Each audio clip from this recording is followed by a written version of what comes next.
Hey everybody, in this video tutorial I'm going to show you how to use GPT-4 for free. Alright, so if you want to try out GPT-4 for free, there are two ways to do it. So the first one is to join the GPT-4 API waitlist, and you might be able to get access to their free beta version of GPT-4 API, and then you can use your GPT-4 for free in your application. The second way is a little bit tricky one.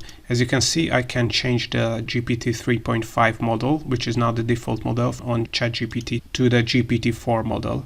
But that is because I have purchased the ChatGPT Plus subscription, which is $20 per month. And currently, although there isn't a free trial, what you can do is there is a refund policy for ChatGPT Plus. So if you purchase ChatGPT and you do not like it, and you try it GPT-4 in ChatGPT and you do not like it, you have 14 days to request a refund if you cancel your ChatGPT Plus subscription. I also have a tutorial on requesting a refund. However, what you have to keep in mind is that this only applies to people who live in the EU, UK or Turkey. I don't know how do they check this. So maybe this is based on some kind of IP address. So if you can change your IP address with a VPN, you might be able to request a refund for 14 days after purchasing ChatGPT Plus. And then in this way, you're gonna be able to try out GPT-4 for free if you manage to get a refund on your ChatGPT Plus subscription.